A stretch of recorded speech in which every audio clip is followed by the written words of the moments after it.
A partir de agora, aqui na Brasil Atual, Colibri na Quarentena. Uma conversa com quem está envolvido em trabalhos de cultura e entretenimento em tempo de pandemia. Colibri na Quarentena, um momento para refletir e se reinventar, na música, no teatro, no cinema e em todas as expressões de arte. Olá pessoal, no programa de hoje nós vamos celebrar os 25 anos de carreira de Paulo Correia de Araújo, o Paulinho Mosca, cantor, compositor, instrumentista e ator. Paulinho não interrompeu suas inúmeras atividades durante a pandemia. Um papo sobre a música da América Latina, suas viagens e novos projetos. E uma bela história de uma amizade antiga com André Abujanra. Tudo online, em casa, na quarentena.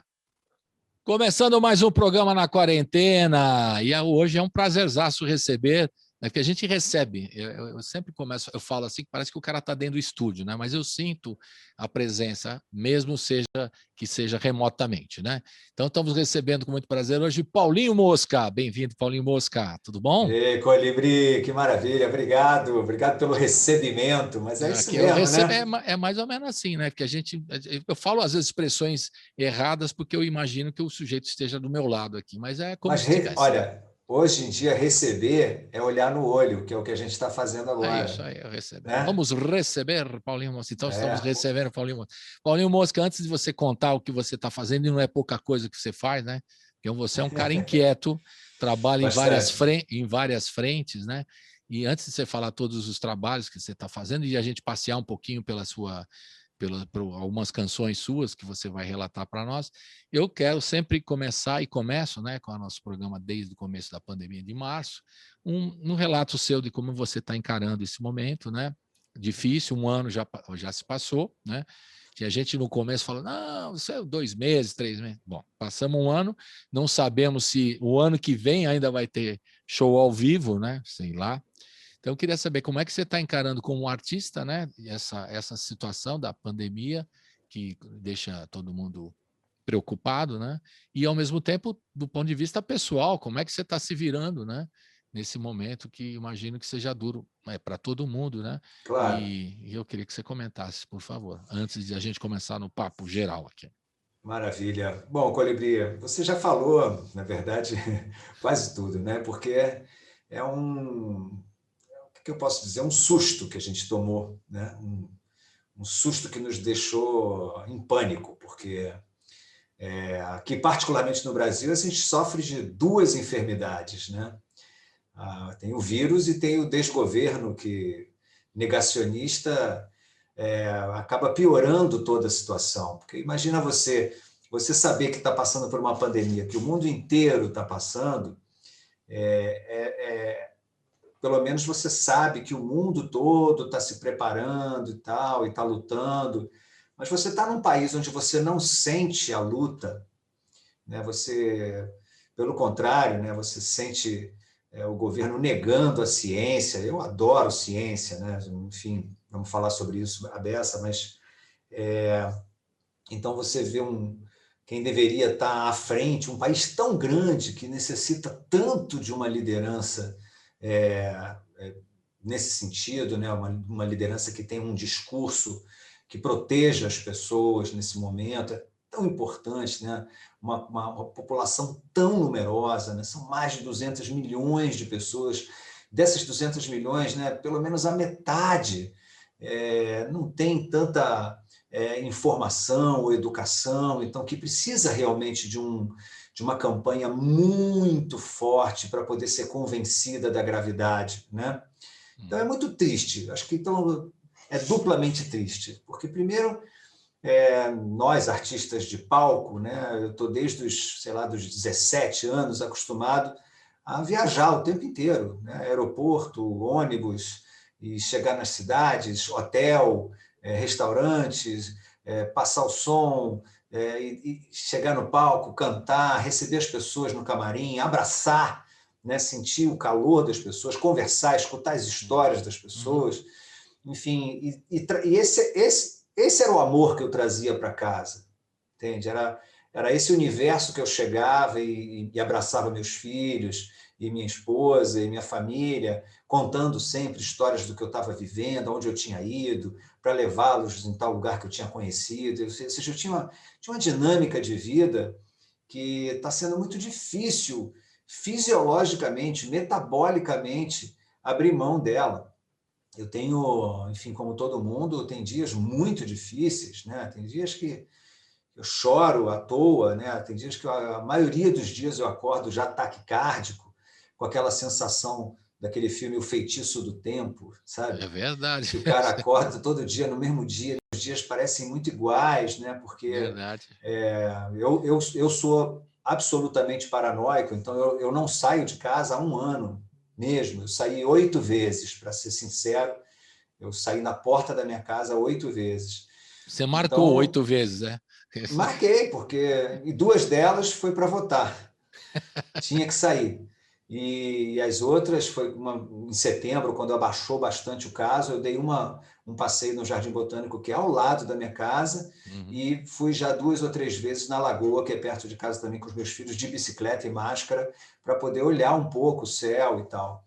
Mas ficar dentro de casa, assim, é uma experiência muito nova para mim, para muita gente, enfim, mas sofro muito mesmo. Eu tenho que me cuidar aqui. Para dormir também é difícil, né? Tem noites, às vezes, que eu não consigo ter sono, aí fica tudo meio desbaratinado, né? Porque as pessoas pensam, não, o artista, né, tá sempre criando e tal. Mas no meu caso, por exemplo, eu não consegui fazer nenhuma música. Desde que entrou na quarentena, eu não compus absolutamente nenhuma música. Foi como se a criatividade tivesse ligada também a essa coisa das viagens e tal. Porque logo que entrou em quarentena, eu me concentrei muito na minha família. Eu tenho 2 filhos, um de 24 e outro de 10. Então, é bem diferente, sabe, as dinâmicas de cada um. Então, enfim, passei a cozinhar, né? Passei a limpar a casa, cuidar das plantas, enfim, todo o serviço que tinha outras pessoas fazendo ou que eu dividia com outras pessoas. Eu tinha funcionários, então também tive que demiti-los, enfim, foi uma mudança muito grande na vida. E com isso eu fui também diminuindo assim a quantidade de tempo que eu passava escrevendo, ou mesmo tocando violão. Eu tenho tocado muito pouco. Então isso tudo me entristece muito. Mas ao mesmo tempo, enfim, tenho lido, tenho feito cursos pela internet de futurismo, me envolvido com coisas que eu Legal. não me envolvia antes, né? E conversado muito, porque, assim como você, acho que a tal da popularidade pequena que eu tenho faz com que pessoas me chamem para conversar, para dar entrevista. Isso me faz um bem danado, porque a hora que eu olho para alguém e falo um pouco, e escuto umas perguntas, e escuto também o outro falar, sinto muita falta do abraço, né? A gente faz aqui Então, sempre o abraço virtual no finalzinho, né? Que a gente vai fazer, ótimo. Vamos mas embora. o que você está falando é uma terapia, não é só para você o conversar com os amigos, né? Para nós aqui Ah, da rádio também, é uma forma de eu não pirar aqui, não ficar deprimido também. claro. Vou falar a verdade. A gente está É, abrindo o coração aqui, realmente, certamente. certo? Se você ficar e tal, cai numa rotina que às vezes é uma coisa angustiante mesmo, né? O Claro. feitiço do tempo aí do Do filme tempo. realmente pinta esse clima mesmo, é Não, eu acho que complicado. esse é o momento da gente abrir o coração e as pessoas perceberem que artista é gente, Pois sabe? é. Porque tem muito isso, né? Essa coisa do cara no palco, assim, parece Claro. ser alguém especial porque desenvolve alguma coisa que você não sabe fazer, mas a verdade tem um monte de coisa que eu também não sei fazer, que eu admiro nos outros, e eu também sofro igualzinho. É muito, Imagino. muito, muito triste. Eu estou passando por tudo que todo mundo está passando mesmo. Muita Legal, deprê. legal você abrir porque eu ouço de muitos artistas que agora estou compondo muito mais, agora estou fazendo parcerias que eu jamais faria e não sei o que e tal. Tem uma turma do hiperativo, né? Por isso que É eu ótimo brinco. também. Também tem. Por isso que eu, no começo na nossa avaliação, são mais de 250 programas desde março, né, do ano passado, que eu classifiquei em 3 modelos, né, 3 possibilidades. Então, tem o que fica deprimido, né, realmente, que a gente fica mesmo, né? Tem o que Aham. fica hiperativo, sim, o que fica perdido e aquele que fica tudo ao mesmo tempo num dia só. Eu acho que eu sou esse aí, eu sou a terceira opção. Também, entendeu? Fica tudo isso É. aqui. Mas eu ouço alguns artistas, não, agora é o momento para a gente criar. Então, eu acho tudo bem. Eu falei, se o cara está se sentindo assim, Claro, que claro. seja, né? Vamos em frente. Tá? Tem uns caras que estão fazendo parceria adoidado, sinceramente. A expressão é adoidado. O cara está Tenho fazendo. muitos amigos trabalhando muito mesmo Não e é? realmente ativos em casa. Na verdade, eu trabalhei muito na minha vida, desde muito jovem, sabe? Porque eu era do Inimigos do Rei, em Sim. 1989, e foi uma banda que teve muito sucesso. Então, eu já comecei a viajar, por isso que eu falo que meu metabolismo ele está intimamente ligado ao aeroporto, ao ônibus, à van, Uhum. aos shows, porque eu nunca parei de viajar e fazer show desde os 17 anos. Né? Então, eu realmente tomei um susto assim com essa prisão domiciliar. Boa. Né? É isso É, mesmo. De é certa isso forma, é mesmo. assim, De né? certa forma, E, enfim, Mas eu eu acho também que tenho. você teve uma reação, se me permite assim conversar com Claro, você mais sobre isso, nesse sentido, porque você é um cara que estava já em superatividade, viajando muito. exatamente. De repente, quando É. isso veio, você parou e começou a refletir diferente, né? Eu acho, né? Na Mudar verdade, um pouco.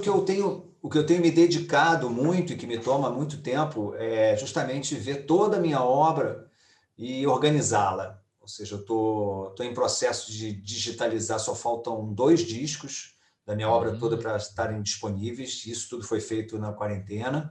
Eu fiz, né, 11 anos de uma série chamada Zumbido, no Super Canal legal. Brasil. Nossa, assisti Né? direto. Muito Eu bom. fiz 257 É programas, programa. igual você. É verdade. Só que Então, eu faço diário, né? Então eu sofro é, mais, eu faço diário. Você é mais, era semanal, né? O era zumbido. semanal, É, mas a gente gravava tudo num mês só, a temporada é, do ano, né? loucura, Então, loucura. então tinha uma pré-produção muito grande, depois uma Uhum. pós-produção também violenta de eu que editava as entrevistas, sabe? Escolhia os takes das músicas, eu ficava metade do ano nesse processo de pós-produção e depois, quando eu terminava a pós-produção, já começava a pré-produção do seguinte. Isso tudo com shows no meio, né? Então Pois é. foram realmente 11 anos de muito trabalho. E agora a gente está lançando os EPs, esses 247 EPs com 3 músicas cada um, eles vão Uhum. saindo devagar conforme a gente vai tendo as liberações. Já saíram 70 É. e a gente está Essas ainda tentando a liberações, liberação. para você entender bem, liberações das gravadoras que você trabalhava antes, é isso ou não? Se eu entender. Não, não, são liberações Liberação de cada artística. artista. Ah, E de cada cada, artista. porque cada artista tocava Ah, você 3 está falando do músicas. zumbido, do O zumbido, tá? zumbido, é. Porque Aí foi então feito para televisão, né? Agora você está isso. liberando. Entendi, agora Exatamente, o entendi. contrato Perfeito. era para ser exibido pelo Canal Brasil. Agora eu estou Sim, liberando os EPs, então já é um outro tipo de acordo. Você tem que negociar royalties, ver tudo direitinho também, porque às vezes tem parceiro também na autoria, né? Então tem que ter claro. autorização do parceiro. Enfim, uma burocracia grande, mas que está indo super bem. A gente já lançou 72, eu acho. E, enfim, eu fiz esses duetos me interessam muito. Cada vez que eu vejo, né, eu fico super feliz deles estarem também disponíveis, não só na televisão, como agora para qualquer uma pessoa do mundo. Legal. Além do Zumbido, eu, em 2017, eu fiz uma série muito, muito louca pela América Latina, Super que se legal também. chama Tu Casa Es Mi Casa. Tu caça é me caça. Muito Sim, bom Tu isso aí. Casa Es Mi Casa. Uma série muito louca porque é feita com o mesmo diretor do Zumbido, que é um uruguaio chamado Pablo Casacoberta, um multiartista, assim, que escreve livros, pinta quadros, desenha muito, fotografa, filma, e ele que criou o Zumbido comigo. Quando o Zumbido acabou, ele me propôs da gente criar uma série nova. E como ele é filho de laboratoristas, cientistas, né? Uhum. Ele tem um centro em Montevidéu chamado REN, que vem da palavra gene, né, de Uhum. genética. Ele tem um centro de cruzamento entre arte e ciência, em que ele desenvolve Muito legal isso. projetos de arte e ciência. Aí ele me propôs essa série, Tu Casas Me Casa, que fosse uma série sobre ciência. Eu falei para ele, pô, mas eu não entendo nada de ciência, né, cara? Como é que eu... Porque uma coisa é fazer o Zumbido, uma série sobre composição, eu sou um compositor de canções, então eu posso estar ali na frente, né, perguntando e tal, né, conduzindo o programa. E aí ele me propôs de eu ser um leigo na série. um cara que, um cara que vai aprender. Aí eu comecei a achar interessante e desenvolvemos aí durante uns 2 anos a ideia, e a ideia é bem legal. É o seguinte, eu viajei por 12 países da América Latina, do México para baixo. Em cada país eu encontrei 3 pessoas, um cientista, um artista visual e um compositor, cantor como eu. E a partir desse encontro, num café da cidade, a gente escuta o cientista falar sobre a ideia dele, e a partir dessa conversa, eu tenho 3 dias para compor uma canção inspirada nessa ideia científica com o cantautor, e o artista visual também tem 3 dias para criar uma imagem que seja o ícone dessa ideia, e no meu último dia de viagem eu tenho que tocar essa canção que eu compus numa livraria para 20 pessoas, e saio dessa livraria e tatuo no braço Muito louco. cada um dos desenhos, né, que eu estou te mostrando aqui. Então, cada um desses desenhos tatuados no meu braço... O pessoal da rádio, ele está mostrando o braço dele tatuado. Pessoal da rádio, por favor. Para quem não está vendo, eu tenho um bracelete. YouTube... eu tenho um bracelete no meu bíceps, e cheio de desenhos pequenos, assim, do tamanho de 1 polegada cada um. E cada desenho desse foi feito por um artista visual latino, né, desses 12 países. Cada desenho é uma canção, né, feita também nesses países. Cada desenho representa uma ideia científica que poderia mudar o mundo, e essas ideias foram desde a vida dos morcegos e a importância dos morcegos, até a inteligência artificial na Guatemala, por exemplo, ou o estudo da luz e dos fótons na Colômbia, ou os neurônios e como eles transmitem para o nosso cérebro dor e calor, né? E como eles enganam, às vezes, o nosso cérebro. Por exemplo, quando você come uma pimenta, que você sente que fica com calor, né? Não está quente. É como se a pimenta fosse um hacker do cérebro, e ela gera um calor, assim como a menta, quando você coloca na boca ou escova o dente, parece que a boca fica fria, mas ela não fica. Ela também, a menta é um hacker do cérebro. O cérebro engana a gente direto. Exatamente. No caso dos morcegos, por exemplo, na Bolívia, né, descobri coisas maravilhosas. Por exemplo, um morcego, ele come 600 mosquitos por hora. Então, imagina uma cidade sem morcego. A gente ia respirar mosquito, né? A gente ia morrer de dengue, de chikungunya. Todo mundo ia morrer por causa dos mosquitos, né? Além dos morcegos serem os maiores plantadores de florestas do mundo, né? Porque eles carregam sementes muito grandes. Enfim, e para cada um desses temas bem loucos, assim, para mim, eu que compunha canções de amor ou de existenciais, né? Filosóficas, foi muito interessante chegar nesses países e ter que compor uma canção sobre os fótons, por exemplo. Beleza, um desafio, né? Um desafio, uma coisa... E essa série estreou na pandemia. Então eu tive, assim, desde que começou a quarentena, eu tive envolvido também na pré-produção do lançamento. Ela passa na HBO Mundi, para quem tem aí esse canal, é o 678 da NET. E aqui no Brasil, a gente tem só mais um episódio para passar, segunda-feira que vem às 20h, que é o último, justamente da Guatemala, sobre inteligência artificial. Já passaram os outros 11, mas quem tiver o aplicativo HBO Go, vai lá, pode baixar por streaming.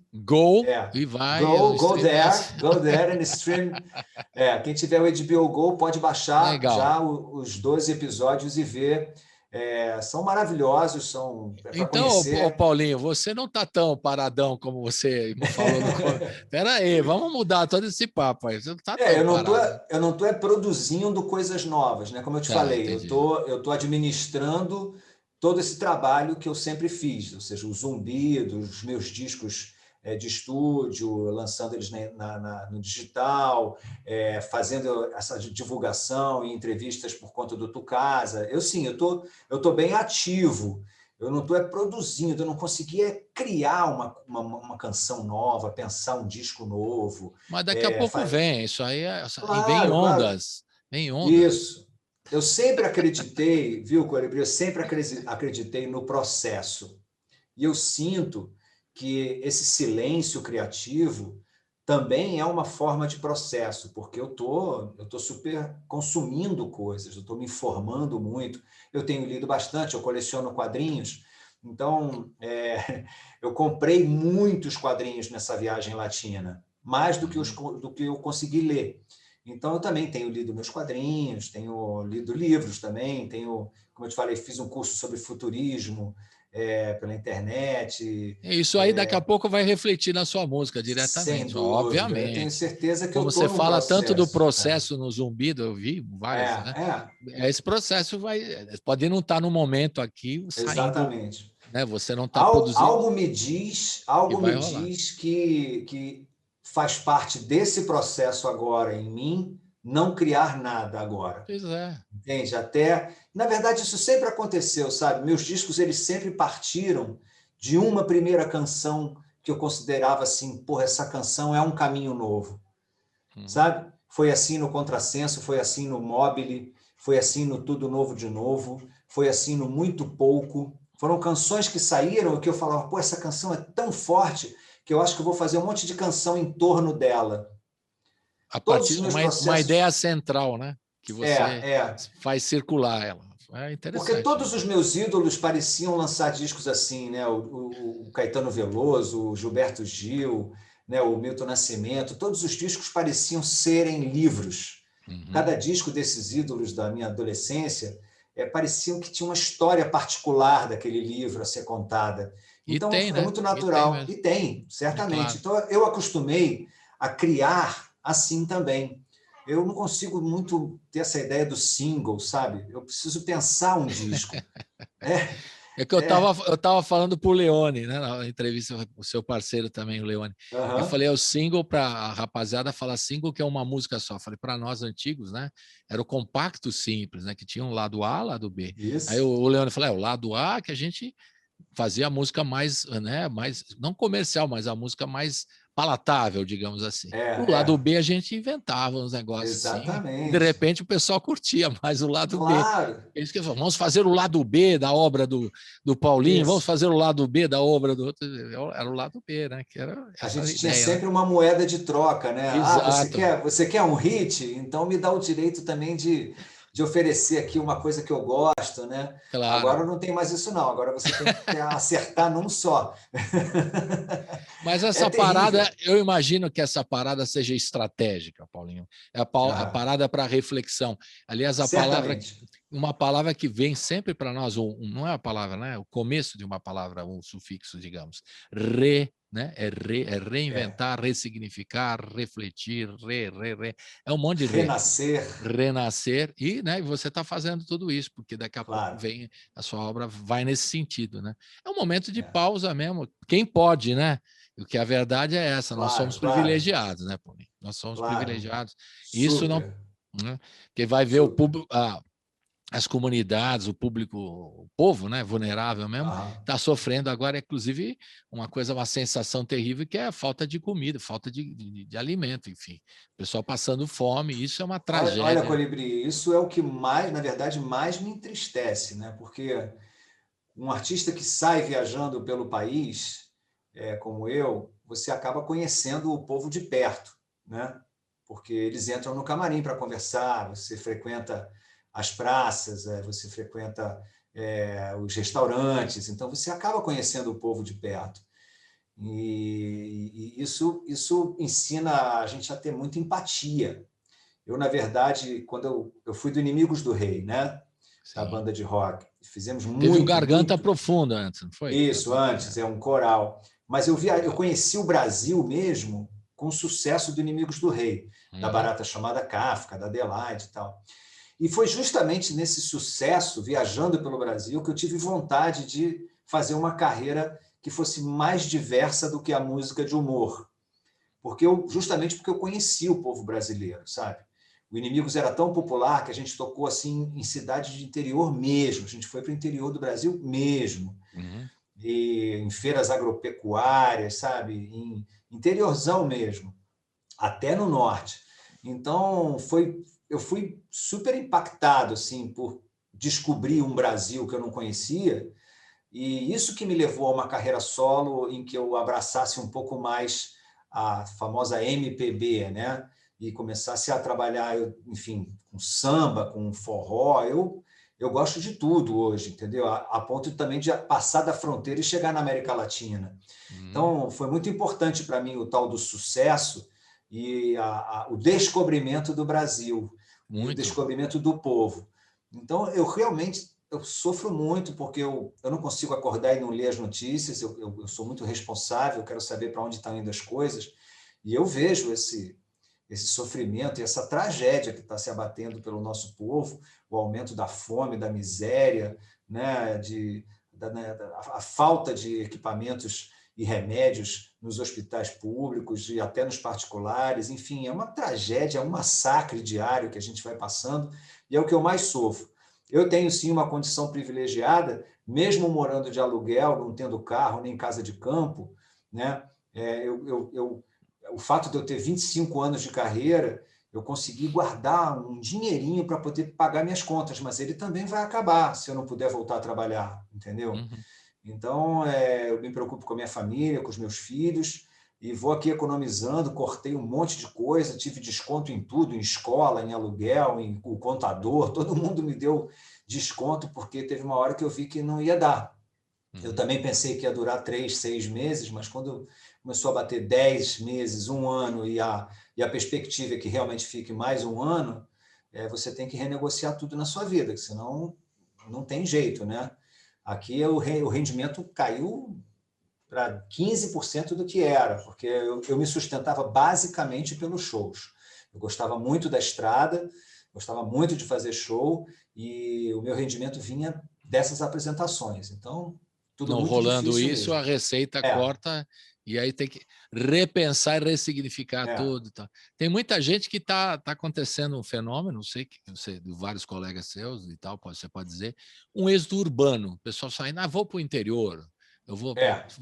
você pensou nisso também? Cogitou em Eu não radicalizar? tenho, Falando, eu não tenho para onde ir. não tem para Eu não onde ir. tenho, Quem minha não tem vai família. ficar no urbano mesmo. É, minha família não tem aquela casinha de campo, nem meus pais tiveram, mas já venderam há muitos anos, enfim. Ah, Eu não tenho para onde correr, como eu te falei, eu moro de um aluguel.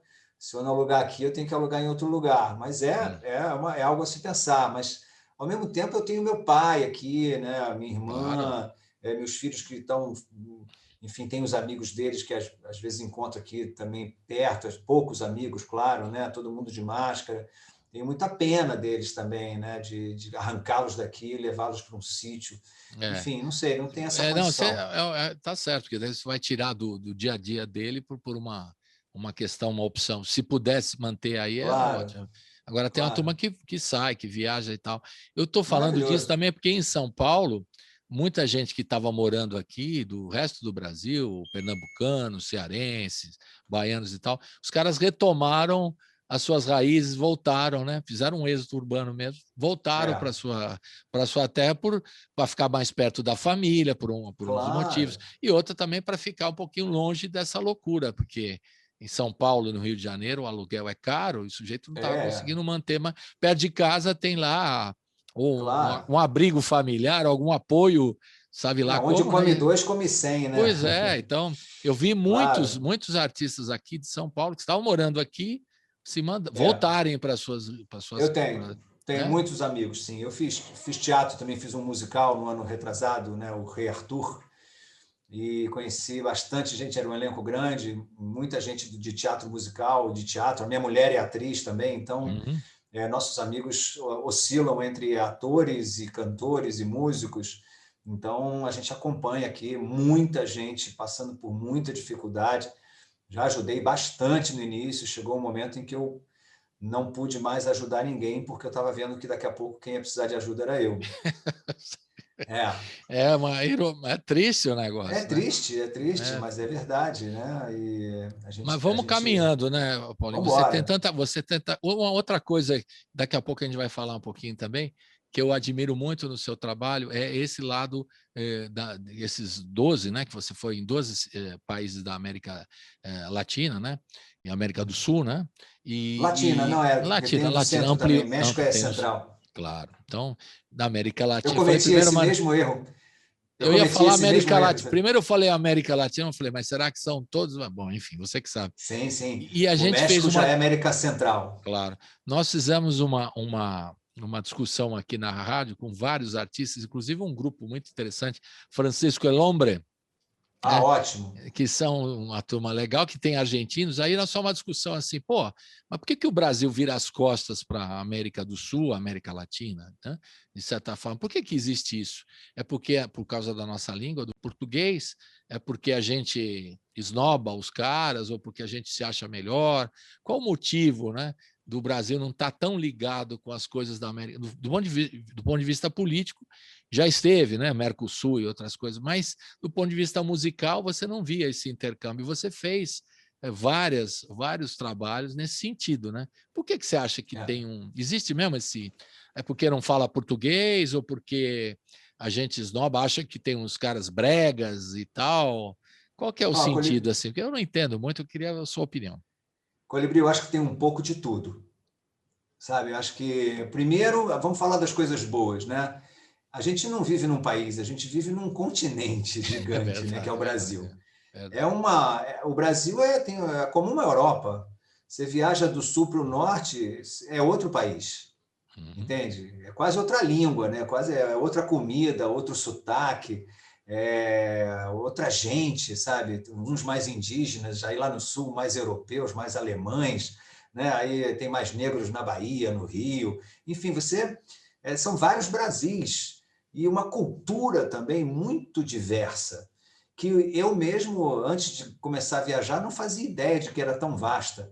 E quanto mais eu viajo, mais eu descubro coisas novas sobre o Brasil. Então, primeiro tem isso, o Brasil não conhece o Brasil. A gente tem que Aldir descobrir... Blanc escreveu isso. Exatamente. Então, a gente ainda tem que descobrir o Brasil, né? Descobrir realmente que cultura é essa, que povo é esse, né? O verdadeiro Brasil.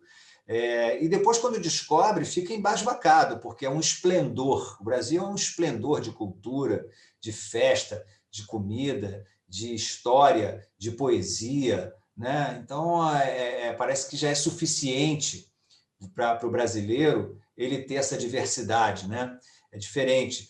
Isso acontece também em todo o povo latino. Por exemplo, o cara lança um disco na Argentina, lá na Patagônia, lá na pontinha, no dia seguinte, o México, lá na outra ponta, já está escutando, porque é a mesma língua, porque também tem a mesma história de colonização. Agora... E tem aquela penetração no mundo hispânico da América do Norte, dos Estados Unidos também, né? Claro, e às vezes também. acaba chegando lá também. Por exemplo, o Texas, o que tem de hispânico no Texas. A gente fica isolado nesse português aqui. Entendi. Né? E acho que como proteção, né? E aí começa a entrar as coisas mais negativas, né? Primeiro a Copa do Mundo, que eu acho que causa essa sensação de competição, de que nós temos que vencer no futebol e que eles são nossos piores inimigos, lá vem os argentinos, bobagem. Essas coisas. Bobagem, Depois tem as coisas assim mais exóticas, né? A Colômbia com a cocaína, o Pablo Escobar, o Paraguai com os produtos falsos, sabe? Os argentinos invadindo Búzios e Florianópolis, esses preconceitos, né? Que vão aparecendo na nossa infância. Depois tem também assim, a nossa música é tão diversa, tão forte. A gente teve gerações e gerações de gênios, né? Se você pensar a partir de Villa-Lobos para frente, se você for fazer uma lista de gênios da música brasileira, chega a 100 fácil, entende? Verdade. Então, até o brasileiro se interessar assim, pela música latina, ele ainda tem que passar por muitos gênios aqui dentro. Quer dizer, a nossa cultura é muito, muito forte e acaba, né, não dando muita bola para os vizinhos lá, para os irmãos. A gente acaba sendo autossuficiente na questão da diferença e da diversidade. Mas Se aconteceu comigo, pode acontecer com qualquer um. Ou seja, o dia que eu cruzei essa janela, essa porta, esse muro, eu tive assim uma epifania na minha vida, entendeu? E eu cruzei através do Uruguai, que nem é um país assim, né, com essa importância toda, com essa fama toda, mas é um país incrível. Quando eu entrei no Uruguai por causa do Jorge Drexler, o autor de La Idade del Cielo, que eu fiz a versão para a Idade do Céu, quando ele me levou no Uruguai e eu comecei a conhecer o mundo latino através do Uruguai, e ele foi me apresentando outros artistas, porque aí depois ele me levou para a Argentina e eu conheci Kevin Johansen, que me apresentou a Lisandro Aristimuño, da Patagônia. Kevin também me apresentou a Andrea Echeverri, da Colômbia, de Los Aterciopelados. Depois eu conheci no Chile, fui ao Chile com Drexler e Kevin para um festival, e lá conheci Nano Stern, Camila Moreno, Francisca Valenzuela. E aí eu comecei a descobrir que existia um mundo muito parecido com o meu, porque nós somos hermanos, né? Embora a gente não constitua essa família, mas são os hermanos, não são hermanos à toa. Os hermanos são muito parecidos com a gente, sentem muito parecidos com a gente, né? Em cada país que eu visitei nessa série, e que eu perguntava um pouco assim, me descreve como é que é o seu país, né? Perguntava para o cientista, para o artista visual e para o músico, todos pareciam estar falando do Brasil. Que legal. Quer dizer, existiu a latinidade, está lá, né? A coisa do Brasil está lá. Nós embora tenha o português.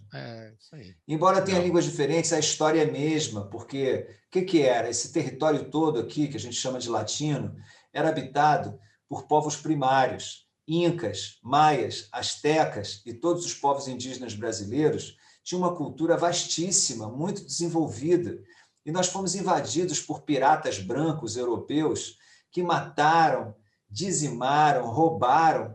E hoje a gente vive a herança dessa história. A América Latina inteira, a democracia da América Latina inteira é idêntica. Sabe como é? Os congressos estão cheios de bancadas de empresas, né? Farmacêuticas, empresa de arma, bancada religiosa, bancada moralista, bancada sempre com dinheiro envolvido, né? E uma desigualdade gigante social em todos os países com muita violência e com os governos todos meio assim mentirosos, né? Se ligando nesses conchavos para poder facilitar a exploração da terra, a exploração do povo, o mercado, entendeu? Tudo isso que a gente vive aqui no Brasil é um retrato da América Latina. Então, eu espero que esses meus projetos latinos, que eles colaborem minimamente para essa consciência do povo latino, eu chamo Brasil e esses países todos, do México à Argentina, para a consciência de que ou a gente vai se unir, né? Isso não será feito pela política, nem pela sociedade assim formal, ou a gente vai se unir através da arte e da ciência, que é onde a comunicação se dá com muita verdade humana, entendeu? Ou a gente vai se unir e entender que somos um povo habitando a mesma terra, esse continente que se chama América, né?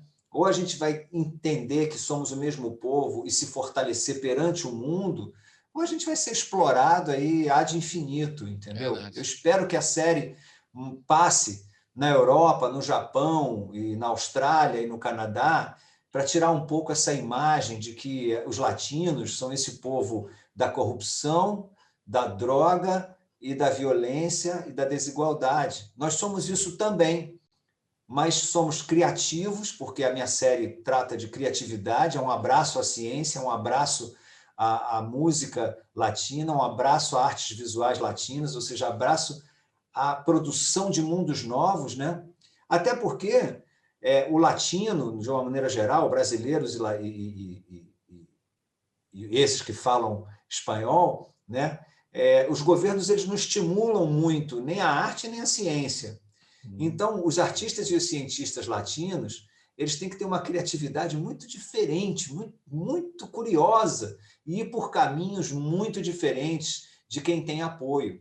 Você chega na Europa... Então, aquela ideia da União Latino-Americana, você acha que vai se dar pela arte e pela ciência, e pela música? Sem dúvida, porque a Arte. força da Europa, quando você vê qual é a força da Europa? A força da Europa é ter a sua história em seus museus, é ter as suas escolas de alta qualidade, escolas de arte, escola de arquitetura, escola de pintura, com alto padrão de professores, investimento do Estado para desenvolvimento da criatividade, da ciência e da arte.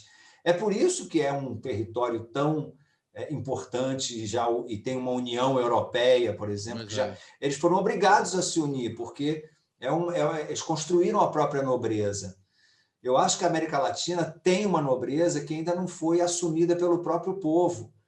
A hora que a gente entender a nossa nobreza, que é nossa história, nossa arte, nossa ciência, ou seja, nossa criatividade, nossa capacidade de produzir um mundo novo, aí não vai ter para ninguém.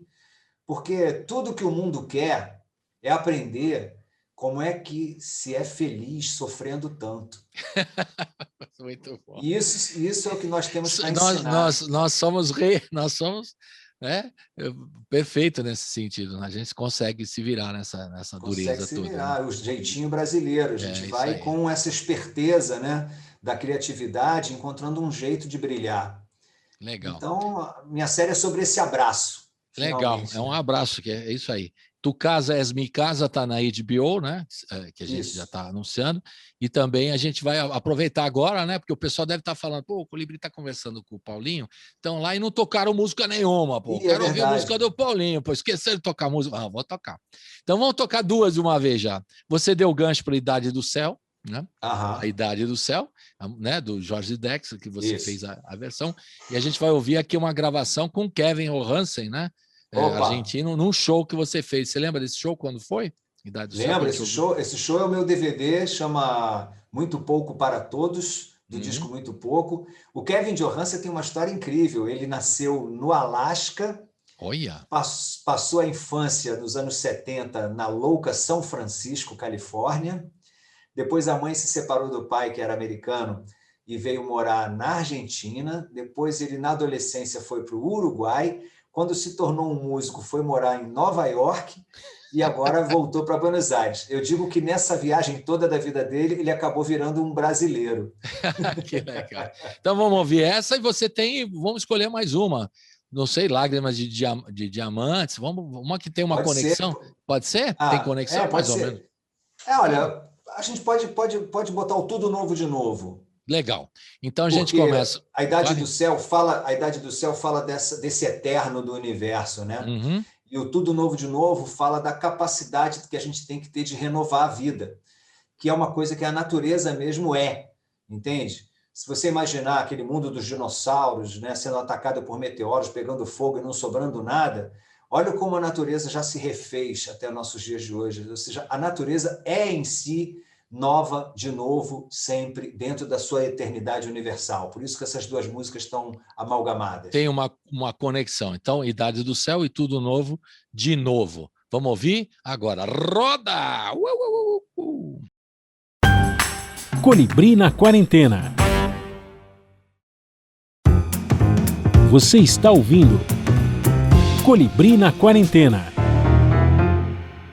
Estamos de volta aqui com o Paulinho Mosca. É Paulo Correia de Araújo, é o seu nome, correto? Exatamente. Nascido no Rio de Janeiro, em agosto, certo? Isso, 53 anos. Fale. Meus pais são baianos, mas eu nasci aqui no Rio. Então, eu tenho esse DNA da Bahia com a experiência do malandro carioca, né? É onde nasceu o samba, e o samba se criou. Exatamente. O samba veio da Bahia, no Rio de Janeiro, para aquela história. De onde nasceu o samba? Na Bahia. Outro dia eu falei com aquele Edil Pacheco, você deve conhecer também. Eu falei, onde nasceu o samba? Na Bahia ou no Rio? Ele falou, na África. Ótima resposta. Ele deu a resposta. O samba vem do semba, né? Exato. Vem do semba africano, que passa pela Bahia ainda como semba e como esse samba... esse primórdio, né, esse samba pré-histórico que a gente chama aqui no Rio, e o samba nesse formato que a gente conhece hoje, Ele sim, ele nasce no Morro do Rio, mas, claro, quem vem trazendo são as negras africanas, né? As Exato. mães de santo africanas que vão Tia trazendo o Seata, né? samba. Tia É Seata, que Seata, é, exatamente. basicamente. Então, que vem da Bahia, que Que vem vem da da África. Bahia. É. Então, na Segundo o verdade, essa Roberto Mendes, comunhão. ela não vem da Bahia, ela vem de Santo Amaro.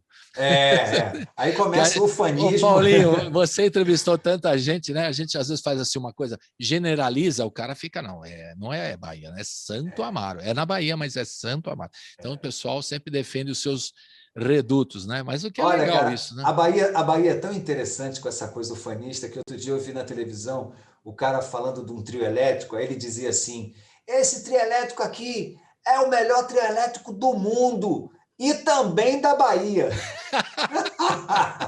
Porque A não é Bahia, fácil, não é a fácil. Bahia, exatamente, a Bahia estava em outro universo do mundo. A Bahia, mas é verdade, eu Muito concordo com bom ele. isso. Muito bom. É um jeito, né, de você. E também tem um pouco assim, nós, né? Você é do Rio de Janeiro, né? Eu sou aqui de São Paulo, então a gente também tem você que viajou tanto, às vezes a gente fica muito no nosso eixo Rio-São Paulo, né? É bom É, quando você viaja, eu como jornalista pude viajar o Brasil todo também, e você como músico também, a gente quebrar um pouco essa coisa assim, né? O eixo Rio-São Paulo, só aqui que tem as coisas e tal. que é Quebra isso? tudo, isso é ridículo, né? Não, É na bom quebrar tudo. verdade, o que se descobre mesmo é que a fonte das coisas está fora desse eixo. Esse eixo só é a vitrine onde Exato. essas fontes se encontram e trazem suas misturas feitas lá para poder chegar aqui na vitrine e se colocar na vitrine e Hum. depois a gente vai juntando tudo, né? Paulinho, quando você começou a sua carreira desde garoto, assim, 13 anos tocando violão, né, pelo que eu sei, e Aham. que te levou à música? Tem um estalo, assim, porque a gente sempre procura saber do artista onde que foi, na memória afetiva dele, onde foi o momento que falou assim, bom, vou fazer esse negócio aí, vou tocar música e tal. Teve alguma pessoa, alguma música, alguma coisa que falou, é isso que eu quero fazer? E quando que deu esse estalo? Se é que Bom, foi eu um sou estalo, né? Não é, sei muito bem.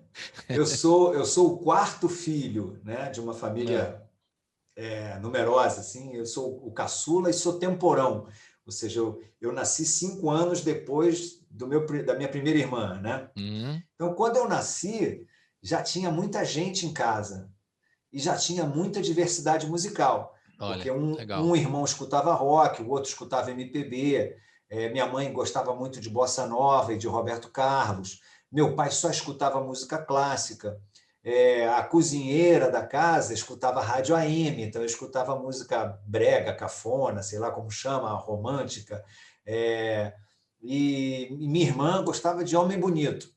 Então ela misturava Fábio Júnior com Peter Frampton, né? Eram dois caras bonitos, vamos Dois reconhecer, caras pô. bonitos. Ela gostava de homem bonito. Então, com essa diversidade, ou seja, eu já nasci com essa música muito, né, muito múltipla em casa. Eu me Uhum. apaixonei rapidamente, primeiro pelos discos que meus irmãos compravam, tinha essa diversidade, mas eu gostava muito da rádio. Rádio, Aqui, delícia.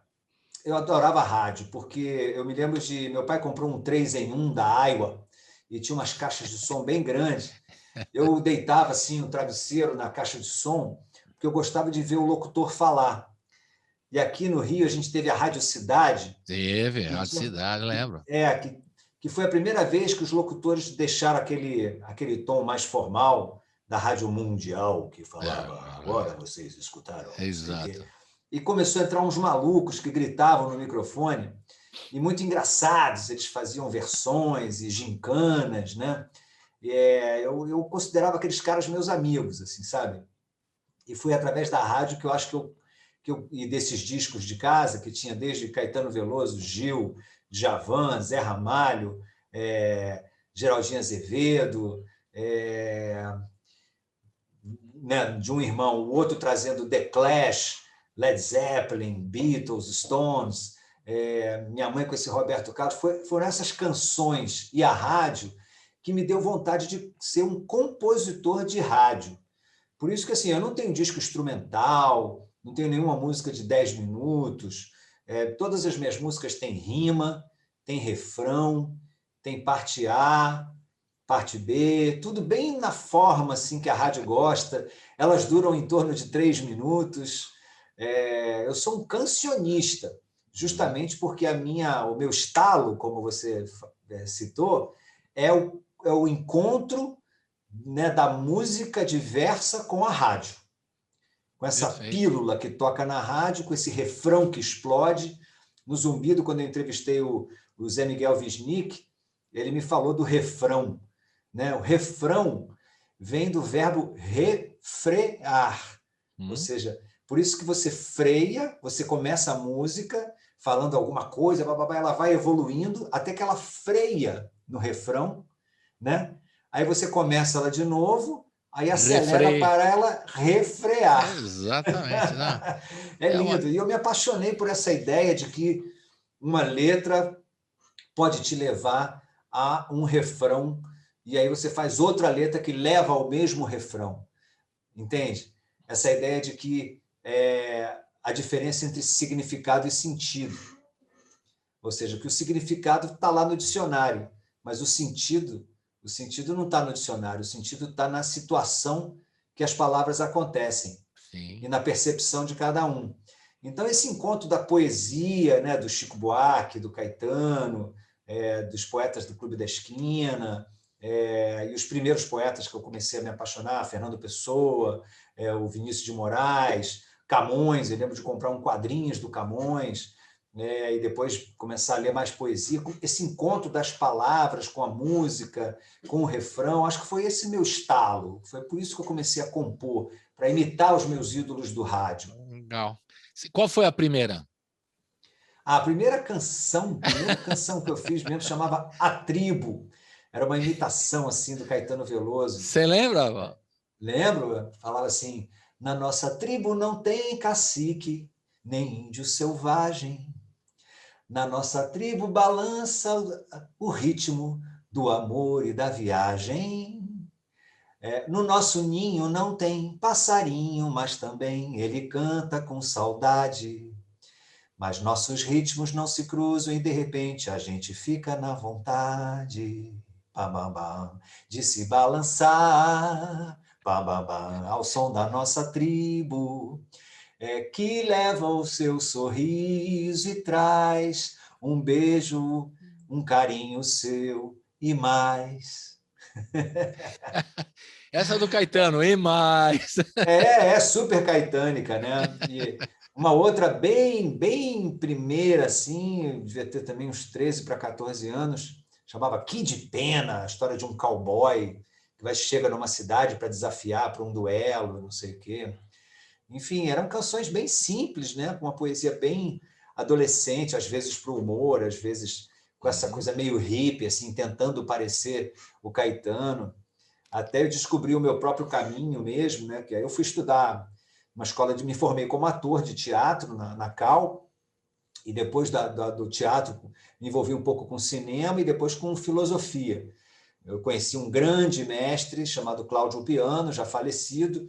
Ele era um especialista em Gilles Deleuze, que é um francês. Então, fiz 8 anos de, não vou dizer de curso, de convívio com esse mestre, porque eu comecei frequentando um grupo de estudo que ele ministrava, mas depois a gente ficou tão amigo que eu passei aí na casa dele para a gente ficar, enfim, estudando tudo. Cláudio era um cara fantástico que misturava muito as coisas, né? Eu me lembro de ver Blade Runner, o filme, para ele me dar uma aula de Platão. Entende? Olha, que legal. Ele me apresentou o Glenn Gould, que é um pintor, um pianista, mas ele não falava que era bom de ouvir o Glenn Gould, não. Ele gostava de ver o Glenn Gould, porque o Glenn Gould ele tem um gesto muito diferente de um músico. Ele é um performer, assim, ele entra dentro de um corpo histérico, sabe? Quando ele está tocando. Então, o Cláudio me mostrava quadros do Francis Bacon e do Egon Schiele, que são os corpos distorcidos, para poder a gente ver esses corpos distorcidos no corpo sem órgãos do Arthur, por exemplo, no teatro, ou no próprio Glenn Gould tocando o Beethoven rápido, entendeu? Muito louco. É uma Então, mistura, essa coisa exatamente, mistura tudo, legal. exatamente. Isso é só para te responder o que fez a minha cabeça mesmo, o que deu o meu caminho para sair dessa adolescência neo-hippie, né, que gostava de imitar os outros, e até descobrir o meu caminho nessa junção de artes plásticas com cinema, com filosofia, né? Que passou a ser a minha inspiração da vida, ser um pouco de tudo, ser uma espécie de clínico geral. Foi isso que me levou para a televisão e para séries sobre música, sobre ciência, enfim. Que você está envolvido até hoje. Exato. Agora, o Garganta Profunda foi uma coisa de grupo vocal, né? Que foi um dos primeiros trabalhos. Quantos anos você tinha no Garganta? 17. Aí você gostava daqueles grupos vocais, aquela vocalização? Tipo, na verdade, eu estava estudando teatro nessa escola onde eu me formei, quando o próprio Garganta foi fazer uma apresentação lá. E eu fiquei muito impressionado, porque eram 23 cantores sem instrumentos. Mas você escutava porque eles faziam o instrumento com a boca. A capela, aquela coisa, né? Muito. O beat, fazia, né? O outro.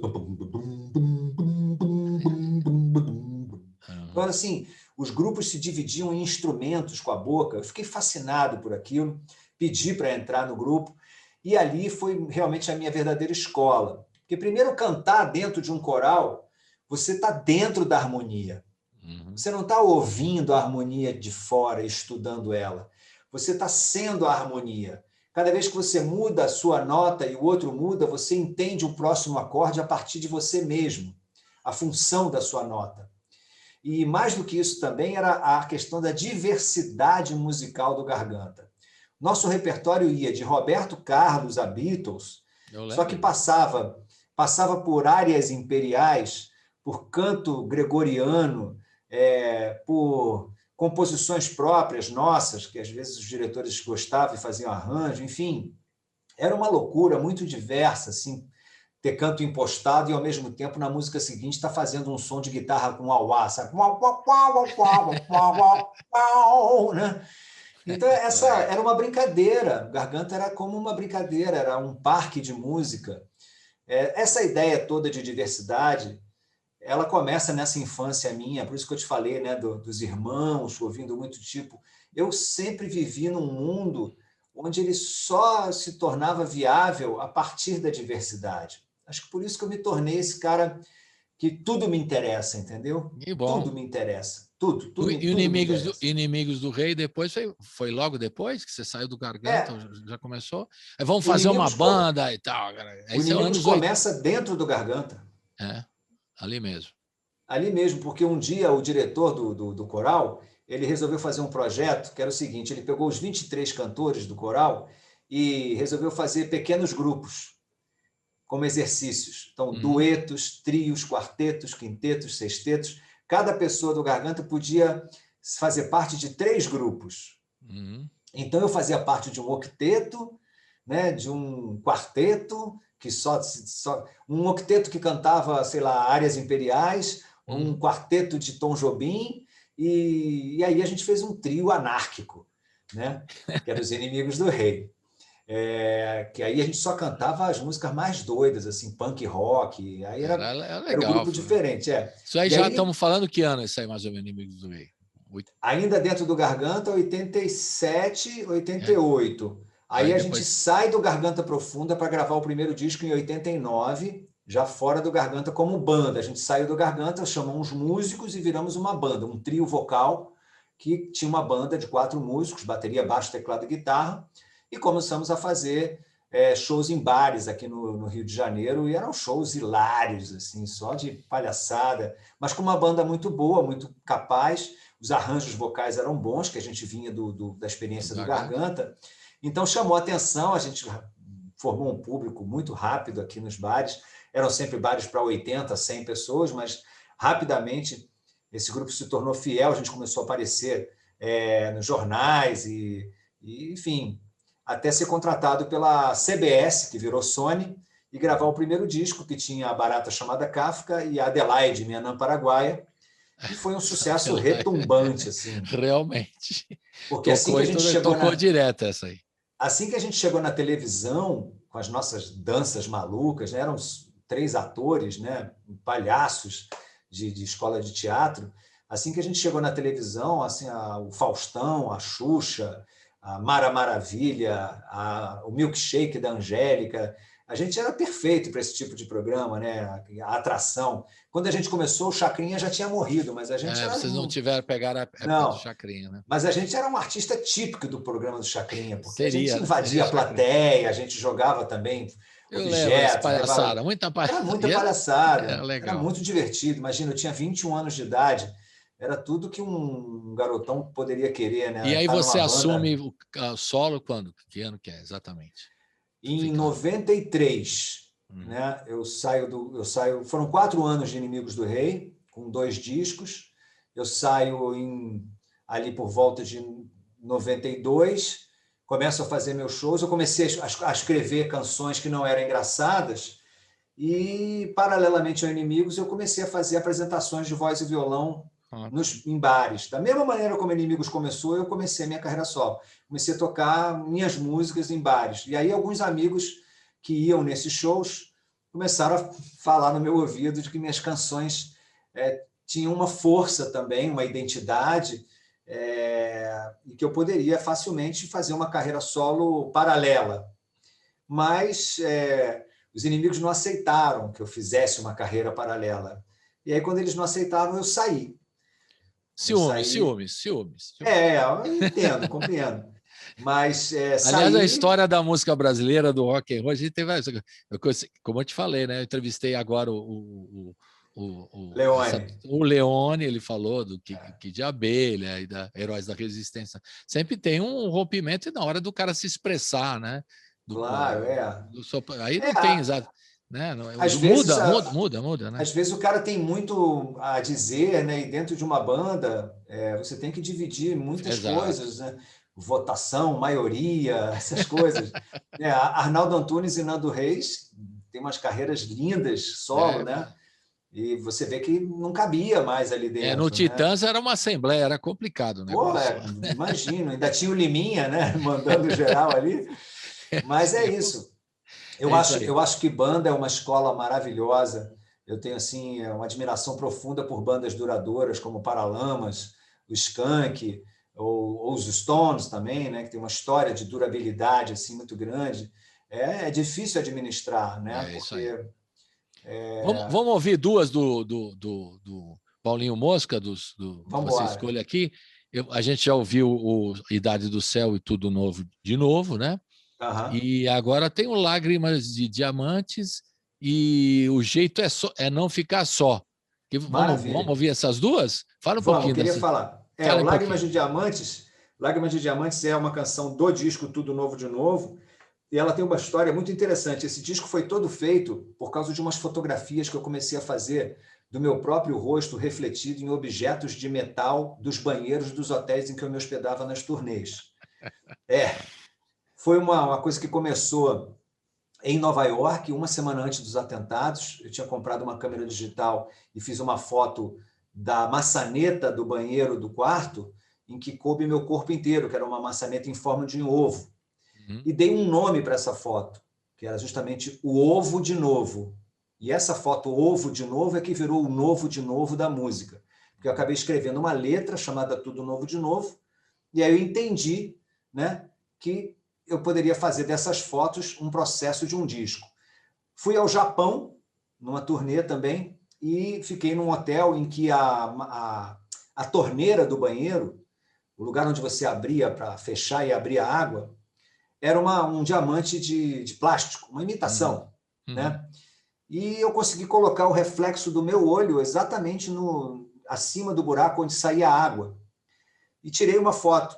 A essa foto, eu dei o nome de Lágrimas de Diamantes. Legal. Depois, assim, uns 3 meses depois, eu estava na Bahia, lá nos Lençóis, né?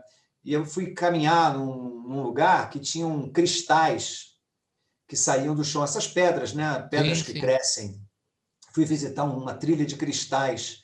E nessa trilha desses cristais, me lembrei do diamante do Japão e comecei a cantarolar uma letra, né, que dizia: lágrimas de diamantes, de dia lágrimas, à noite amantes, lágrimas de diamantes. Né, um trocadilho assim, com a palavra diamantes, dia, noite.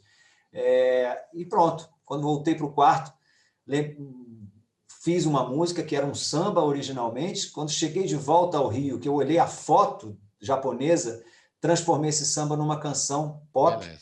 Que se chama Lágrimas de Diamantes. Eu acho que ela é prima do Tudo Novo de Novo, porque as duas tratam de superação, né? A ideia de que cada lágrima nossa vai se transformar numa pedra preciosa, ou seja, essas dores que a gente sente hoje serão nossas verdadeiras forças do futuro. Legal. E qual é a outra que você... O jeito é Não Ficar Só. Que você essa é a minha canção preferida do meu disco mais recente, que se chama Beleza e Medo. Beleza e Medo. Disco, eu li um texto aqui da Zélia Duncan, incrível também, a respeito, né? Muito legal. Ela escreveu, linda, uma parceiraça.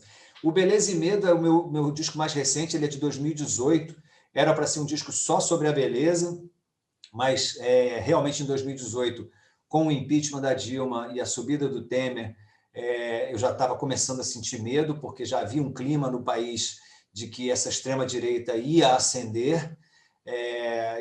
Como eu disse, eu sou sempre muito bem informado, então eu já imaginava o que viria aí com esse genocida no poder. Então o medo foi entrando para o disco, eu fui compondo canções sobre o medo e pedindo, a Zélia escreveu comigo uma canção nesse disco chamado Medo do Medo, mas finalmente essa canção, O Jeito é Não Ficar Só, é uma canção que eu não tenho parceiros, foi a última canção que eu escrevi no disco, já imaginando que, como o título diz, né, que o jeito que a gente tem de passar por essa situação é não ficar só. Mais uma vez, o abraço, o encontro e a união é que vai ser a saída dessa crise imensa que a gente está passando. Beleza, então vamos ouvir Lágrimas de Diamantes e O Jeito é Não Ficar Só. Roda! Colibri na Quarentena.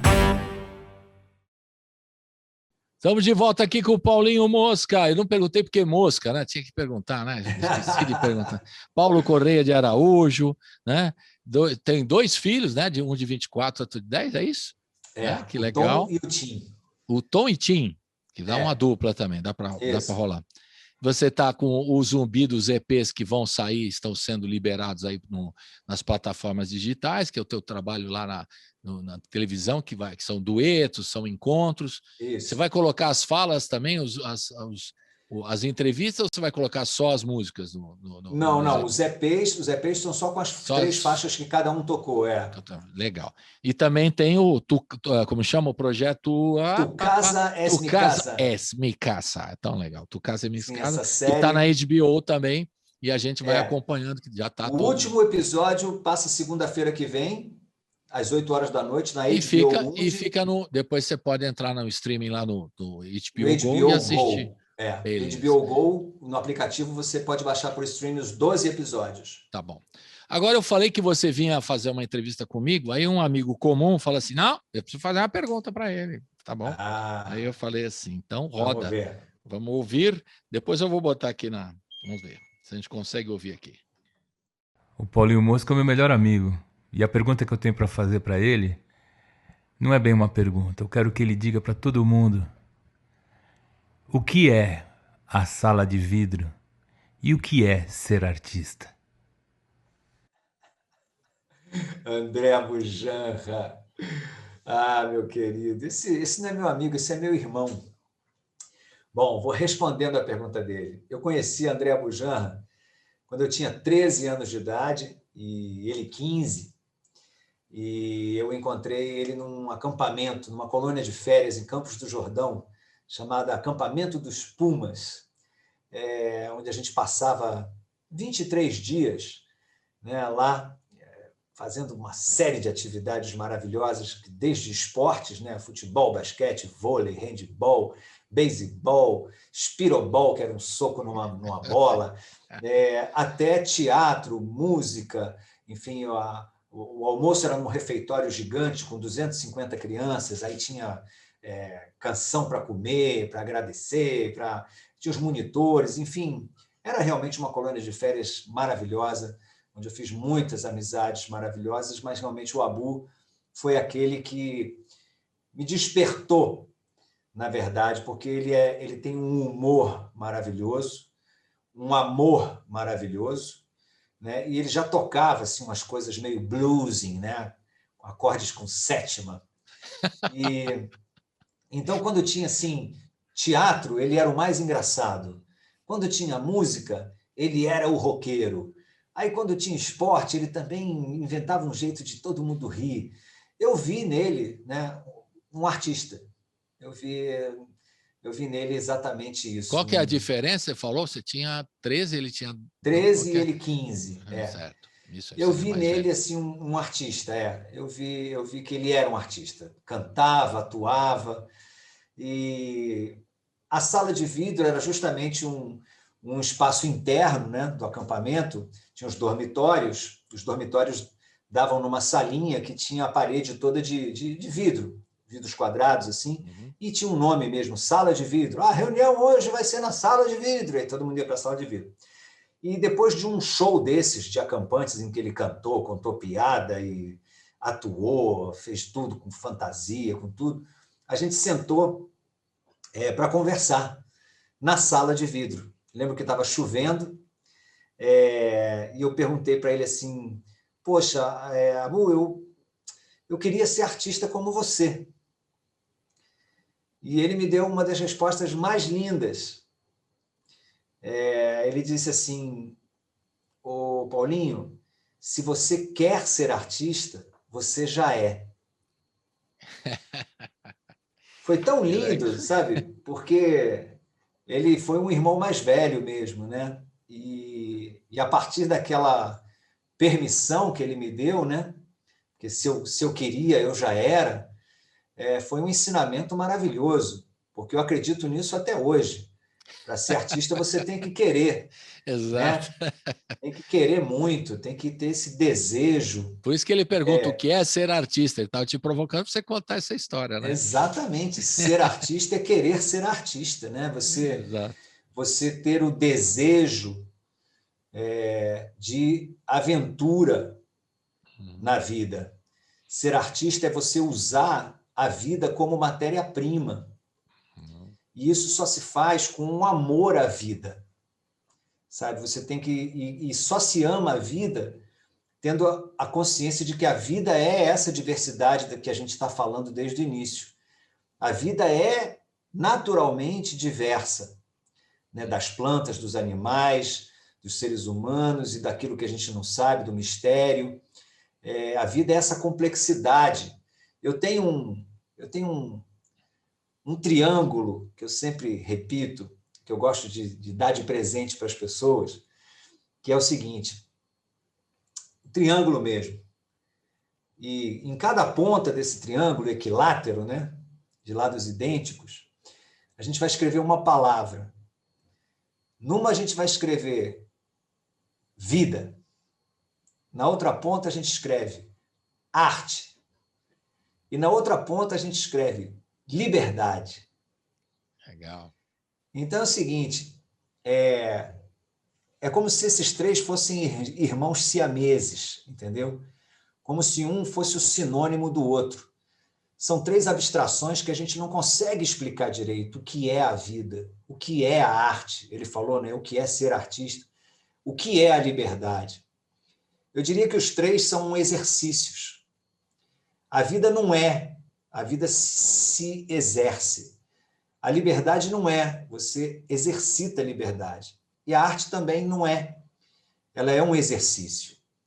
Então, quando alguém te perguntar o que é a vida, você pode responder, é uma arte livre ou uma liberdade artística. Vai juntando as pontas do triângulo. Isso. Se você se perguntar o que é a liberdade, é uma vida artística ou uma arte viva. E, finalmente, respondendo ao meu irmão Abu, o que é ser artista, o que é arte, né? é ter uma vida livre, é exercer a liberdade na sua vida. Então, é isso. Ser artista é exercer liberdade na sua vida, é ter uma vida livre. É o que eu tento fazer. Eu sabia que ia te deixar emocionado a presença do Abu, que é uma figurada. Eu conheço essa Pô. história já, porque ele sempre me contou essa história. Ele falou: você É. precisa falar com o Paulinho Mosca, Colibri, você precisa conversar. Eu falei: um dia eu vou falar com esse cara e vou botar você para fazer a pergunta e tal, né? Só para Ótimo. ilustrar para quem não conhece, o acampamento Pumas era um acampamento educacional de férias, né?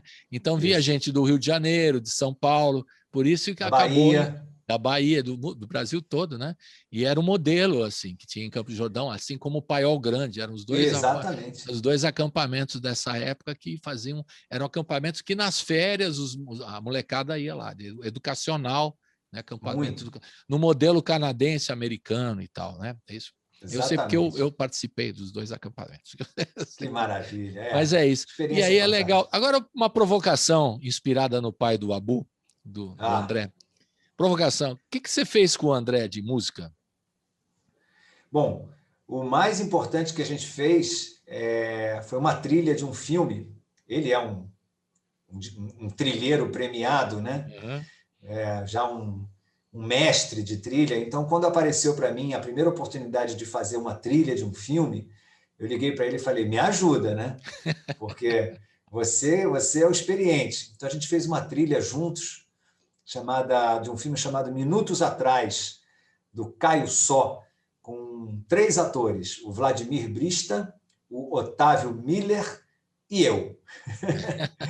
É um filme muito interessante porque esses 2 grandes atores, Vladimir e Otávio, meio esperando o Godot, eles saem numa carroça por uma estrada que nunca chega, eles não sabem para onde estão indo e também não chegam a lugar nenhum, não encontram ninguém e ficam sempre discutindo coisas poéticas. E essa carroça é puxada por um cavalo, que sou eu. Assim como foi minha oportunidade de ser o Tom Waits na vida, né? Então eu puxava essa carroça. Puxava essa carroça e eu era uma espécie de ombudsman, né? Eu ficava criticando a conversa deles através de música. E o Abu foi o meu parceiro nessa trilha. Legal, bacana. É bacana, né? Porque essa amizade de garoto, né? De adolescente, de garoto, menino mesmo, né? Claro, e que segue trabalhando também, né? E eu espero que você faça mais projetos, porque o André também está na situação assim, de que fazendo 200 coisas também, né? Ele sempre aqui super ativo e tal, muito legal. Ele sempre foi o nerd do computador, né? Foi na casa dele que eu ouvi o primeiro som de internet, aquele... E ele não só me mostrou o som da internet, como a primeira coisa que ele me mostrou na internet foi o site da NASA mostrando o planeta Terra em real time.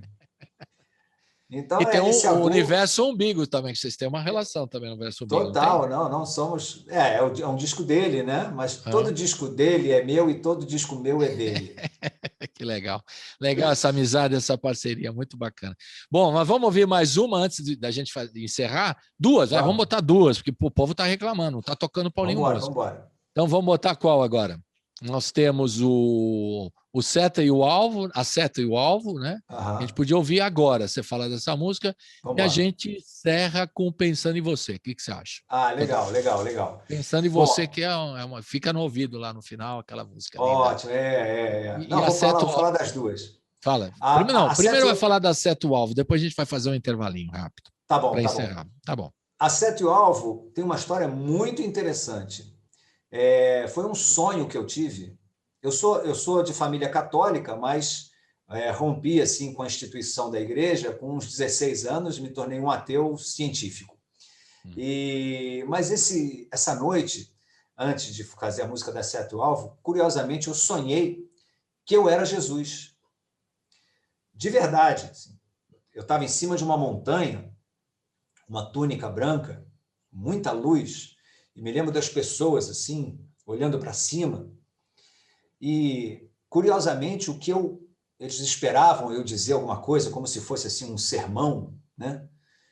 E eu abri a boca e a frase que esse Jesus, que era eu, falou para todo mundo foi: Eu falo de amor à vida e vocês de medo da morte. Essa frase, que tinha o sentido de vocês entenderam errado o meu recado. Vocês transformaram o meu discurso numa religião institucional que usa o medo da morte para explorar a fé das pessoas, quando, na verdade, o meu discurso é a fé no amor vivo, hoje, e não num céu. Eu falo através de metáforas e vocês estão achando que é linguagem direta. Então eu acordei com essa frase, com esse sentido que eu senti assim, no personagem, e curiosamente fui ao banheiro, assim, escovar o dente, e eu estava de cabelo comprido e barba. E embora o verdadeiro Jesus não seja esse cabeludo barbudo que os Estados Unidos inventaram, né, seja um árabe, eu me achei parecido com esse Jesus aí dos quadros, e aí sentei para fazer uma canção que, a princípio, era o que eu diria se eu fosse Jesus, né? O que eu diria para a humanidade se eu fosse Jesus. E aí eu comecei com isso. Eu falo de amor à vida e você de medo da morte. Eu falo da força do acaso e você de azar ou sorte. Eu ando num labirinto e você numa estrada em linha reta. Te chamo para festa, mas você só quer atingir sua meta. Sua meta é a seta no alvo, mas o alvo na certa não te espera. Então, um resumo um pouco dessa ideia de que eu falei, de que eu acho que eu adoro o personagem Jesus, acho que é o maior poeta do amor que já existiu, mas discordo da interpretação que se dá aos livros que não foram escritos por ele, que foram escritos por homens e com distâncias de décadas e décadas entre cada Bíblia e que talvez tenham sofrido interesses outros que não exatamente a palavra de Jesus. Então, a música nasceu daí. Depois, no meio, ela também já transcendeu e já virou um pouco eu falando com a minha própria mulher, das nossas diferenças, enfim. A música, para mim, ela começa sempre num caminho, mas ela é sempre um labirinto. A poesia é sempre um labirinto. Então vamos ouvir A Seta e o Alvo. Roda! Bora. Colibri na Quarentena. Estamos de volta aqui com o Paulinho Mosca na reta final. A gente vai ouvir a música final aqui, o Pensando em Você. Daqui a pouco ele vai falar um pouquinho. E eu queria saber como é que estão a tua obra toda. Então, a gente já falou do projeto Tu Casas Mi Casa na HBO, que já está todos os episódios lá colocados. Falamos Zumbido, que você está colocando as canções dessa série que você fez no Canal Brasil, né? No Canal Brasil, isso, que está disponível já na internet, o pessoal já pode ouvir. Quem acompanhou pela televisão, como eu, pode agora assistir, ouvir, né? Essas canções pelo Spotify. No meu canal do YouTube estão todos os duetos. Os duetos, legal. Os duetos. E nos Spotify da vida estão os áudios todos. Se você quiser botar aqui no final, que a gente pode botar duas, a gente põe um dueto que você escolha e a gente põe o Pensando em Você, tá? Mas eu queria saber, tá tudo, então, a tua obra toda, você está ressignificando toda a sua obra, fazendo um trabalho de acervo nesse momento de pandemia, organizando toda a obra, colocando na internet, todos os seus discos estão disponíveis, se eu for dar uma pesquisada agora, está tudo disponível, Paulinho Mosca, está tudo na internet? Falta só o duplo, muito pouco, é o único que falta. Que ainda não está nas plataformas. Faltam algumas autorizações, sim. Mas vai liberar breve, então vamos... estamos trabalhando para isso. Aquele material de Inimigos do Rei, está lá também na internet, esse material? Imagino que sim, porque quando eu saí, era da Sony, não sei o que a Sony fez. Aí tá, mas aí não é a sua responsabilidade, é isso que você está dizendo. Não, estou cuidando da minha carreira. Já passou, esteve lá e já, né? Tá. É só para saber. O que mais que a gente pode encontrar pela internet de Paulinho Mosca? O que está lá disponível? Além de todo esse trabalho que você está fazendo. O que você está Bom, pensando em lançar? Você tem feito live, você falou que está meio paradão nesse sentido. Não, fiz algumas Fez lives alguma? no Tem início, as lives? lives estão lá no meu canal do YouTube, tem bastante coisa. Tem algumas lives, tem clipes, né? Tem videoclipes que eu fiz Uhum. do Beleza e Medo, tem trechos de shows. Cada vez que a gente lança um EP do Zumbido, o vídeo do dueto vai lá para o meu YouTube também, então já tem uns 50 lá, só os duetos. Mas eu não fiz nenhum programa assim. As pessoas pedem, faz um YouTube ensinando a gente a tocar suas músicas, mas eu acho que as não músicas sei. são muito simples. Acho que dá para tirar muito fácil. Eu vejo sempre Mas você pode botar um songbook aí também disponível, né? É uma ideia. Porque no nosso começo do programa eu estava perguntando aí sobre os violões que você usa, que é muito legal. Você tem uma coisa aqui com os violões, né? Você falou que usa um tipo de violão. Conta aí para nós, para quem que gosta de violão também. Eu tenho um violão barítono, eu tenho ele é afinado em si, né? Mais grave, usa cordas mais graves. Tem um resonator, que é aquele dobro, meio country. Tenho violões de cordas de nylon, né? De diversos tamanhos, aí tem timbres diferentes. Violão com corda de aço também de diversos tamanhos, com afinações diferentes. Tenho minha guitarra, enfim. É uma diversão, né? Cada instrumento é uma... Porque muita gente que acompanha o seu trabalho também tem essa curiosidade, Paulo. Assim Claro. como você tem a curiosidade no teu Zumbido, que você perguntava tudo lá para os músicos, os amigos seus e os músicos que você entrevistou, a gente também tem uma curiosidade sobre o teu trabalho também. Então, de repente, você pode fazer aí umas lives aí mostrando, né, os instrumentos, tocando, para a gente mostrando. Estou sugerindo aqui, porque eu adoro sugerir coisas, né? Ótimo. Não, pode coisa de geminiano, fica inventando coisa. Aí dá para fazer. Porque outro dia eu vi, por exemplo, o João Bosco, né? O João Bosco, que eu sempre quis tocar lá o violão que ele faz afinações malucas, né? Então, por isso que a gente não consegue no songbook tocar igual ele.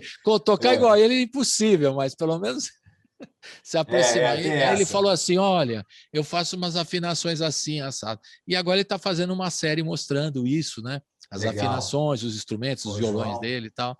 Não é? Genial. Genial, né? E você pode fazer isso também, gente. Estou aguardando. Obrigado. Vou anotar aqui seu pedido. Só sugestão. E agora você escolhe um dueto que a gente põe, que está já no seu canal, que já foi liberado, e aí a gente termina com Pensando em Você. O que você escolhe? Maravilha. Falei. Vou pensar aqui, olha, um dueto... Peguei você no pulo. Pô, me pegou aqui, pensar um dueto... Não sei, tem um dueto com... Será que já... Não sei se está no YouTube, mas está disponível no EP. Meu dueto com Nando Reis. Legal. Cantando o Segundo Sol, que é uma maneira da gente homenagear a Cássia também. Legal. Boa. Legal, bonito, legal. Porque você e o Nando Reis cantando o Segundo Sol. Legal.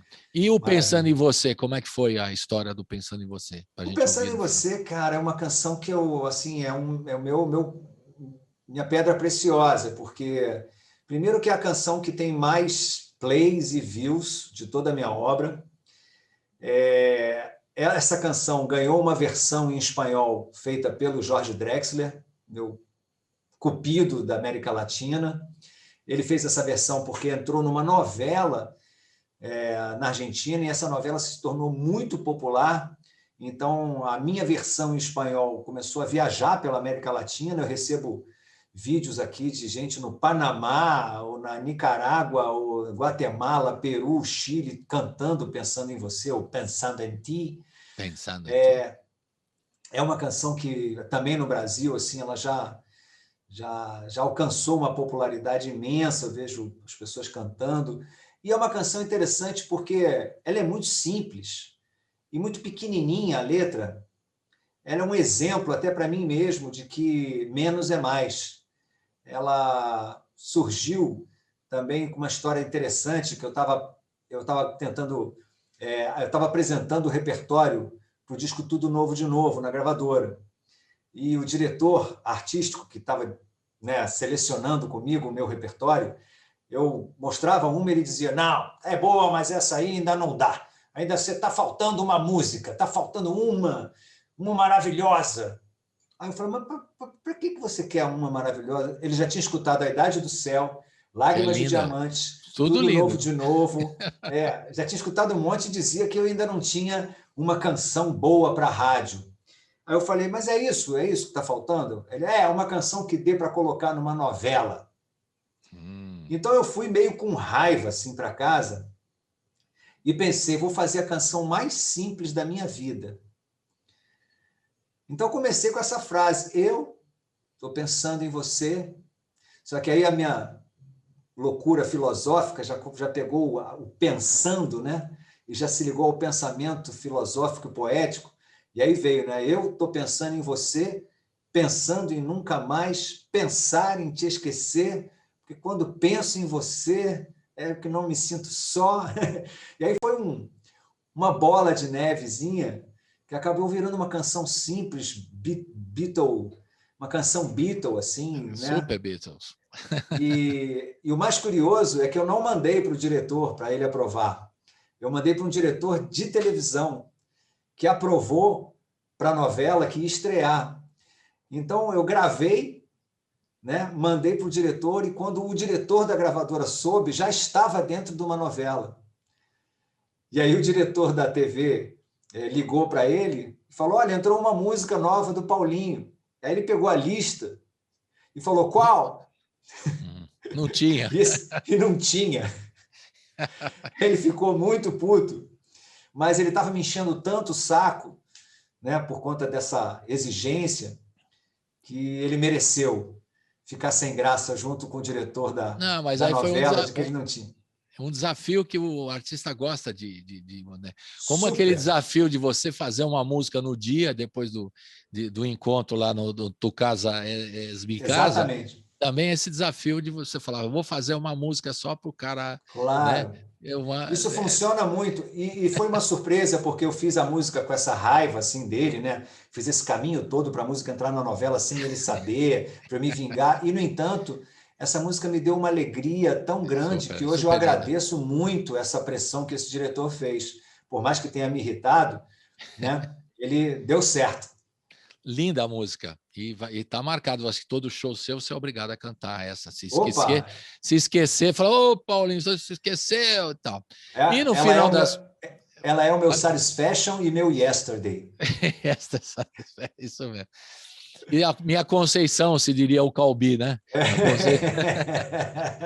Muito bom. Paulinho, eu não falei porque mosca, né? Porque eu sou colibri também, depois eu te explico no particular, mas você tem que explicar que você é o artista, por que mosca, que eu não falei. Bom, mosca foi um apelido nascido na escola mesmo, quando eu era criança, e eu comecei a fazer um cursinho de teatro dentro da escola, e um dos exercícios que o professor propôs é que cada aluno fosse para o palco e imitasse um animal. Só que não podia repetir o animal que um outro já tinha pensado. E como era em ordem alfabética, e meu nome é Paulo, né? Quase toda a turma foi antes de mim. Então, todo animal que eu pensava, todo animal que eu pensava, alguém fazia. E acho que eu tinha pensado assim, sei lá, num tigre, e um antes de mim fez o tigre. E eu me lembro de subir no palco e falar, pô, mas eu ia fazer o tigre também. Não pode repetir. E aí eu perguntei, o que eu faço? E alguém gritou, faz uma mosca. E eu improvisei alguma coisa com os braços, assim, com uma careta, que eu nem me lembro mais direito como eu fiz. Quantos anos você tinha isso? Na escola? Uns 13, na escola. Por aí. 10, talvez, antes. E eu fiz uma careta tão engraçada que todo mundo riu, e depois, eu me lembro assim, no recreio, né, nos intervalos da escola, meus amigos faziam fila para ficar na minha frente vendo eu fazer a careta da mosca, e eles riam e iam para o final da fila para poder ficar rindo da minha careta engraçada de mosca. Como eu comecei a fazer música dentro dessa escola, no primeiro festival de música, meus amigos levantaram cartazes escrito mosca. Então, a música, história bonita, história bacana. A música e a mosca chegaram juntas. Legal. Né? E você sempre sendo provocado e você reagindo a essas provocações. Acho que é Claro. é um caminho seu que você escolheu, né? Depois eu entendi que música e mosca têm o mesmo som, ó. Música, mosca, música, mosca. Pronto. Né? E descobri 3 coisas boas também sobre a mosca. Dá tempo? Claro! Primeiro, a mosca geralmente vive 24 horas. Então ela tem uma urgência, ela tem que viver tudo com muita intensidade, porque ela tem pouco tempo. A segunda coisa da mosca é que ela não tem memória. Por isso que quando você tenta afastar uma mosca, ela volta. Porque ela, quando você afasta, quando ela sai para voar, ela não lembra onde ela estava pousada. Então ela procura sempre o melhor lugar, sem lembrar que alguém abanou. Ela não tem medo. E a terceira coisa é a visão, o olho da mosca, que ela é multidividida, ela é como se fossem várias telas de TV espalhadas naquele olho circular. Ela tem uma multivisão. Eu achei essas 3 características muito parecidas comigo. A urgência da vida, a escolha do melhor lugar, independente se alguém te jogou para fora. Eu sempre volto onde eu quero estar. E a minha visão diversa desse mundo maravilhoso à nossa volta de diversidades. Esse olhar da mosca. Legal, Paulinho. Vamos dar um abraço virtual aqui do colibri para mosca. De asas. Vamos de asas aqui. Colibri. A gente vai terminar com o dueto com o Nando Reis e do Segundo Sol e o Pensando em Ti, que é uma linda música. É isso aí, Paulinho. Saúde para você e para a família, cara. Muito obrigado aos ouvintes também aí pela paciência. É isso aí, valeu, um abração, tchau. Abraço, Colibri, obrigado. Colibri na Quarentena.